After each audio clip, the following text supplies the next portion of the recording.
Hello everyone, welcome to virtual Padhai. Recently हम earthquake के काफ़ी सारे न्यूज़ सुन रहे हैं, इंडिया में भी, इंडिया के बाहर से भी।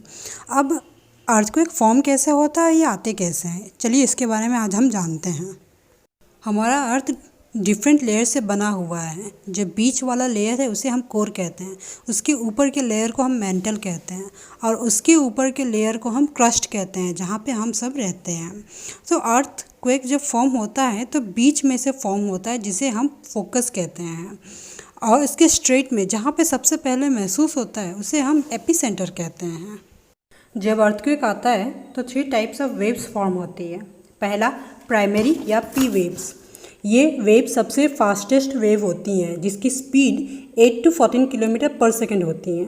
पी वेव्स 3 मीडियम से ट्रैवल करती हैं, that is solid, liquid and gas, और इसे लॉन्गिट्यूडनल वेव भी कहते हैं। पी वेव्स ही सबसे पहले एपिसेंटर को टच करती हैं। सेकेंड, एस वेव या secondary wave. S wave P wave से स्लोअर होती हैं, इसकी स्पीड 4 किलोमीटर पर सेकेंड है। एस वेव सिर्फ सॉलिड मीडियम से ही ट्रैवल करती हैं और इसे ट्रांसवर्स वेव्स भी कहते हैं। थर्ड, एल वेव या लॉन्ग वेव्स। एल वेव सबसे स्लोएस्ट वेव होती हैं, जिसकी स्पीड 3 to 4 किलोमीटर पर सेकेंड होती हैं। एल वेव 3 मीडियम से ही पास करती हैं और इसे सरफेस वेव भी कहते हैं। एल वेव सबसे डिस्ट्रक्टिव वेव होती हैं। चलिए कुछ और टर्म्स को जानते हैं। सेस्मोग्राफ। सेस्मोग्राफ एक ऐसा इंस्ट्रूमेंट है जिससे seismic waves, that is P wave, S wave, L wave, ये सारे सेस्मिक वेव ही हैं, कि इंटेंसिटी का पता चलता है। इसमें अलग अलग स्केल्स हैं, like Richter scale. Richter scale हमें हेल्प करता है अर्थक्वेक की मैग्नीट्यूड का पता लगाने में। इसमें 0 to 9 के मार्क्स होते हैं। भूकंप के दौरान चीज़ें तभी गिरती हैं जब रिक्टर स्केल पे अर्थक्वेक, दैट इज़ भूकंप की मैग्नीट्यूड मार्क 5 तक पहुंच जाती है।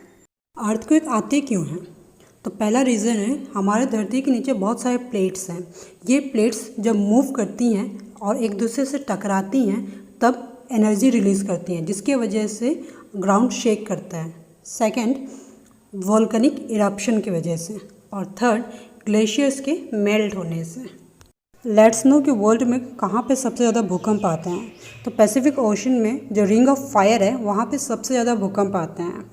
सेकेंड, मिड कॉन्टिनेंटल बेल्ट, यहाँ पे हमारा इंडिया सिचुएटेड है। और third, mid Atlantic belt. Now let's no India में इतने अर्थक्वेक क्यों आते हैं। तो जो इंडियन प्लेट है वो हर साल अबाउट 47 मिलीमीटर यूरेशियन प्लेट की तरफ बढ़ रहा है और इससे हिमालय की भी हाइट बढ़ रही है। इस प्लेट के मूवमेंट की वजह से ही अर्थक्वेक आते हैं। इंडिया को 4 सेस्मिक जोन में डिवाइड किया गया है, 2, 3, 4 एंड 5। जोन 5 में अर्थक्वेक के आने के हाईएस्ट चांसेस होते हैं। इसमें Kashmir, the western and central Himalayas, north and middle Bihar, north eastern Indian reason, the run of Kutch, Andaman and Nicobar groups of island आते हैं। जोन 4 को हाई डैमेज रिस्क जोन कहा गया है। इसमें Jammu and Kashmir, Ladakh, Himachal Pradesh, Uttarakhand, Sikkim, north Punjab, western UP, north Bengal, Sundarban और दिल्ली आते हैं। इसमें महाराष्ट्र का पाटन एरिया और रक्सौल, जो इंडिया नेपाल बॉर्डर है, ये भी जोन 4 में आते हैं। जोन 3 को मॉडरेट डैमेज रिस्क जोन कहा गया है और जोन 2 को लो डैमेज रिस्क जोन कहा गया है। So this was the end of this video. Hope you like the video.